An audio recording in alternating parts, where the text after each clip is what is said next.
90 రోజుల కోర్సు పూర్తి చేస్తే చాలు 100% ప్లేస్మెంట్ సపోర్ట్ తో సాఫ్ట్వేర్ జాబ్ మీ సొంతం. వెంటనే కోడ్ జ్ఞాన్ డెస్టినేషన్ ని సంప్రదించండి. రెవెన్యూస్ ఇస్తారని ఆశిస్తున్నాం. యాక్చువల్గా భీమ్స్ గారు ధమాకా తోటి అసలు ఆ సినిమా ఎంత పెద్ద హిట్ అవడానికి భీమ్స్ గారు బ్యాక్ బోన్. తర్వాత మళ్ళీ మీ సినిమా కూడా హిట్ అవడానికి ఆయన పాత్ర చాలా ఉంది. అది మీరు యాక్సెప్ట్ చేయాల్సిందే కదా. నేనే చెప్పాను చాలాసార్లు అతని పాత్ర చాలా ఉంది, అది యాక్సెప్ట్ చేయాల్సిందే. నేను యాక్సెప్ట్ చేస్తాను. మేము అందరం రోజు చెప్తా ఉంటాం. అదే వాళ్ళు దానికి పెద్ద ఆయనే కదా. నేను ఇప్పుడు భీమ్స్ని ఫర్దర్గా మీతో తీసుకెళ్తున్నారా చేపట్టుకుని పెద్ద అయిపోతున్నారని చెప్పి వదిలేయబోతున్నారా? చేయి పట్టుకొని కాదు, సంకలు ఎక్కించుకొని తీసుకెళ్తాను. అంటే భీమ్స్ ఎప్పటి నుంచో కలిసి పనిచేయాలనుకుంటున్నాం. భీమ్స్లో నాకు నచ్చిన ఒక గొప్ప క్వాలిటీ ఏంటంటే, డైరెక్టర్ ఏం కావాలనుకుంటున్నాడు, కథ ఏం కావాలనుకుంటుంది, ఆ సిచ్యువేషన్ ఏం కావాలనుకుంటుంది, అక్కడే ఉంటాడు.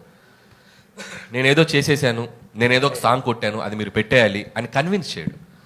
మనం నో చెప్తే మనకంటే ఇమీడియట్గా నో అనుకొని ఇంకొక ట్యూన్ ఇచ్చేస్తాడు, ఇంకొక సిచ్యువేషన్ ఇంకొకలాగా. అంటే with in seconds, with in minutes అంత షార్ప్గా ఉంటాడు భీమ్స్.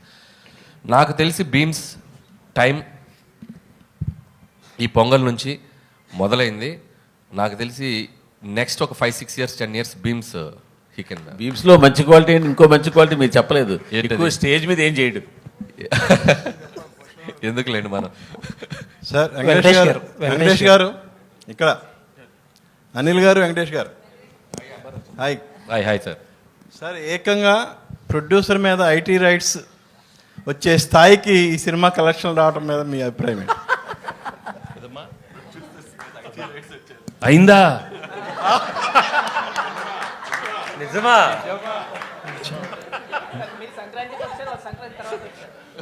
అన్ని అవుతాయి, వాళ్ళు కూడా అన్ని అవుతాయి, అన్ని బాగానే అవుతాయి. అంటే సంక్రాంతికి వస్తున్నాం అని చెప్పి మేము టైటిల్ పెట్టాం కదా, వాళ్ళు కూడా గట్టిగా ఫిక్స్ అయినట్టుంది. మేము సంక్రాంతికి వస్తున్నాం అని చెప్పి వచ్చేసారు వాళ్ళు కూడా. కాదు అరే అనిల్ గారు, ఇప్పుడు పాపం మీ ప్రొడ్యూసర్ ఏమో బాధలు ఉంటే మీరు సక్సెస్ చేసుకోవడం కరెక్ట్. మా ప్రొడ్యూసర్ బాధలో లేరండి. ఇండస్ట్రీలో చాలా మంది మీద జరుగుతున్నాయి రైట్స్, ఆయన ఒక్కడి మీద జరగట్లేదు. అండ్ ఇట్స్ చాలా ఇది ఒక ప్రాసెస్లో భాగమే. ప్రతిసారి 2 ఏళ్ళకి ఒకసారి 3 ఏళ్ళకి ఒకసారి ఇండస్ట్రీ మీద కానీ బిజినెస్ సర్కిల్స్లో కానీ ఐటీ రైట్స్ జరగడం సర్వసాధారణం. సో అలాంటి ఒక ప్రాసెస్లో జరిగే భాగం. ఇంకా వాళ్ళు మమ్మల్ని, మేము వాళ్ళకి కాంటాక్ట్ అవ్వలేకపోతున్నాం. ఎవరో డ్రైవర్స్ నుంచి దొంగచాటుగా అక్కడక్కడ పట్టుకుని, సార్ మేము ఇలాంటివి చేస్తున్నాం అంటే రాజుగారు ఒకటే చెప్పారు, మేము వచ్చినా రాకపోయినా మీరు ప్రమోషన్స్ కానీ ఇంట్రాక్షన్స్ కానీ ఏవి ఆపొద్దు, ఈ సినిమా విజయాన్ని ప్రజల మధ్య మీరు పంచుకుంటూనే ఉండని వాళ్ళ క్లియర్ ఇన్స్ట్రక్షన్ మాకు ఉంది. కాబట్టి హ్యాపీగా మేము మా పనిలో మేము సినిమా గురించి, ఇదేదో మా పర్సనల్ ఇది కాదు, సినిమా కోసం జస్ట్ కేమ్ హియర్. సుకుమార్ ఇంట్లో జరుగుతుంది, మీ ఇంటికి కూడా వస్తారా? సుకుమార్ ఇంటి పక్కకి నేను ఇంకా షిఫ్ట్ అవ్వాలా, త్వరలో షిఫ్ట్ అవుతున్నాను ఫిబ్రవరికి. కాబట్టి మా ఇంటి పక్కకి లేను కాబట్టి ఇంకా రాలేదు. ఇప్పుడు మీరు అడిగారు కాబట్టి ఖచ్చితంగా వాళ్ళు వచ్చే అవకాశం ఉంది. వెంకటేష్ గారు సార్ సార్ మా డైలీ ప్రొఫెషన్ వైజ్గా చాలామంది హీరోని కలుస్తూ ఉంటాం. బట్ క్లియర్లీ చెప్పాల్సింది ఏంటంటే, వెంకటేష్ గారు ఒక డిఫరెంట్ కైండ్. ఎలా అంటే మీ సినిమాల్లో మీ మీద సెల్ఫ్ సెటైర్ వేసినా సరే గ్రేషియస్గా తీసుకునే యాక్టర్ మీరు. అలాగే ఇప్పుడు ప్రమోషన్స్ అంటే ఒక బార్ అనేది, ఒక రిస్ట్రిక్షన్ అని ఏమీ పెట్టుకోకుండా సినిమాని ఆల్అవుట్ ప్రమోట్ చేసిన హీరో మీరు. ఇప్పుడు ఆ తాలూకు ఎఫెక్ట్ అంతా కూడా ఇప్పుడు కలెక్షన్స్ మీద కనపడుతుంది. ఒక మాట చెప్పాలంటే, ఇప్పుడు వచ్చే కలెక్షన్స్ ఎవ్రీథింగ్ మీరు you are more than deserved for it. Thank you. And Anil గారి గురించి చెప్పాలంటే క్వశ్చన్ ఏం లేదు సార్ మీకు. I just wanted to say thank you so much. Anil గారు, తొందరలో మీ మీద కూడా రైట్స్ జరగాలని కోరుకుంటున్నాను. ఓరి నాయనో, నిన్న మీకు ఒక జోక్ చెప్పాలి. నాకు నిన్న ట్విట్టర్లో ఒక ట్యాగ్ చేస్తూ ఒక ఫ్రెండ్, విజ్ఞాన్లో నా కాలేజ్ ఫ్రెండ్ అనమాట, వాడు నిన్న న్యూస్లో వచ్చింది నా మీద కూడా రైట్స్ జరుగుతుందని. ఇన్ఫ్యాక్ట్ నా మీద జరగలేదు. సో వాడు ఏం చెప్పాడంటే ట్విట్టర్లో, ఎంత ఎదిగిపోయావరా, మాతో ఉంటూ మా పక్కనే చదువుకుంటూ ఐటీ రైట్స్ జరిగే స్థాయికి ఎదిగిపోయావా. అదే అలా ఆ ఐటీ రైట్స్ స్థాయికి ఎదగాలని మీరు కోరుకుంటున్నాం. వద్దులేండి, అది ఆ టెన్షన్ నాకెందుకు, నన్ను ఇలా ప్రశాంతంగా ఉండనివ్వండి. వెంకటేష్ గారు, అండ్ ఇంకొక విషయం చెప్పాలి మీతో. మనం ఇంటర్వ్యూ చేసినప్పుడు లాస్ట్ టైం నేను ఒక మాట అన్నా, ఒక డిఫరెంట్ టైప్ ఆఫ్ మీకు ఒక సెపరేట్ సెక్షన్ ఆఫ్ ఆడియన్స్ ఉన్నారు. ఆ సెక్షన్లో మీకు కాంపిటీషనే లేదని చెప్పి ఒక మాట అంటే దానికి చాలామంది చాలా అర్థాలు తీశారు. But I mean it. ఆ సెక్షన్లో మీకు ఆడియన్స్ ఉండబట్టే ఆ సెక్షన్ ఆడియన్స్ మీ సినిమాలకే కదిలి సినిమాకి వచ్చి ఇంత పెద్ద హిట్ చేశారు. కరెక్ట్, మీరు మీ స్టేట్మెంట్ మీరు ప్రూవ్ చేసేసారు. చాలా మంది చాలా రాంగ్ గా చేశారు. This is what I meant. Correct అండి. అంటే మీరు ఈ సినిమాకి ఒక ఎంటర్టైన్మెంట్ బ్యాక్డ్రాప్ లో చేసిన ఫిల్మా, కామెడీ ప్రధానంగా సాగిన సినిమా. సో దీనికి మీ ఇందాక మూర్తి గారు అన్నట్టు ఒక టాప్ 3 టాప్ 4 రెవెన్యూస్ వస్తున్నాయి అంటే ఎస్, ఈ జోనర్కి ఒక వినోద ప్రధానమైన సినిమాలకి audience are always ready to come and watch. ఇది ఇప్పుడే కాదు, నేను చాలా ఇంట్రెస్ట్లో కూడా చెప్పాను. కృష్ణారెడ్డి గారు తీసిన ఎమ్మెల్యేలో ఇండస్ట్రీ హిట్ అయింది. అహనాపల్లి అంట సురేష్ ప్రొడక్షన్స్ వచ్చిన అహనాపల్లి అంటే ఈజ్ ఈక్వల్ టు ఆ రోజు చాలా పెద్ద పెద్ద సినిమాలకు తగ్గ రెవెన్యూస్ చేసింది.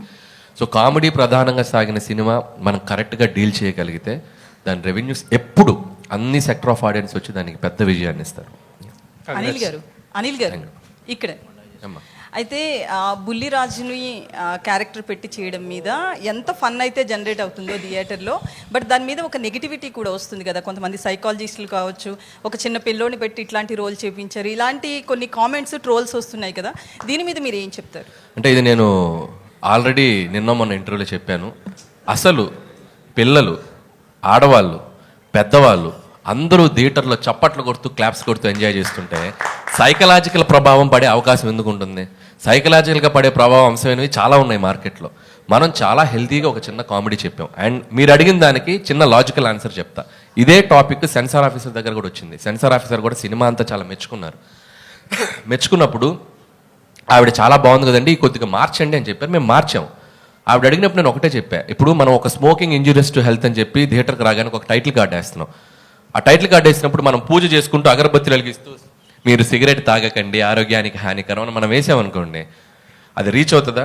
అది స్మోక్ తాగుతున్నది మనం చూపిస్తేనే ఇంజూరియస్ టు హెల్త్. అలాగే ఈ సినిమాలో మనం చెప్పాలనుకుంది ఏంటంటే ఓటీటీ వల్ల maybe there is a chance kids మీద దాని దాని ఇన్ఫ్లుయెన్స్ ఉండొచ్చు అనేది మేము చాలా కామెడీగా చెప్పాం. ఈ విషయం 25 ఏళ్ల క్రితం జంధ్యాల గారు ఐహై నాయక్ అనే సినిమాలో ఒక పెద్ద ట్రాక్ వేశారు. సినిమా అంతా పిల్లోడి మీద తీశారు. అంటే స్పాయిల్ కిడ్, ఆ స్పాయిల్ కిడ్ ఉంటే ఆ పడే టార్చర్ ఎలా ఉంటుంది అనేదాన్ని మనం చాలా హెల్తీగా పాజిటివ్గా చెప్పాం. ఇక దాన్ని కూడా తీసేవాళ్ళు ఉంటారు, దాన్ని మనం పట్టించుకోకుండా ప్రజలు ఎంజాయ్ చేస్తున్నారు, ప్రేక్షకులు ఎంజాయ్ చేస్తున్నారు, దాన్ని అలా పాజిటివ్గా ముగిద్దాం. That is Anil. Thank you sir. Venkatesh గారు అదే ఆ కిడ్ మీద కూర్చుని నేను కూడా వెంకటేష్ గారు ఆ కిడ్ మీదే ఓ పక్కన మీరు ఓటీటీ చూస్తే కిడ్స్ పాడైపోతారు అంటూనే రానా నాయుడులో కిడ్స్ను పాడు చేశారుగా. పాడు చేశానా? నాకు అనిపించలేదమ్మా. ఆ మనవాడిని నీకు అనిపిస్తే నేనేం చేయను. ఎంతమంది పాడేవారు నాకేం తెలుసమ్మా. అది నేను కాదు, I did a sincere job. I felt it was little too much. Second season కొంచెం తగ్గించాను. What I can do I will do. So దానికి అక్కడ మీరు అన్నదానికే సమాధానం చెప్పారు వెంకటేష్ గారు. సీజన్ 2లో అంత ఉండదు. ఆ సీజన్ 2 ఎక్కువ 1లో కంప్లైంట్స్ వచ్చినాయి, ఇప్పుడు తగ్గించేసాం. That's all.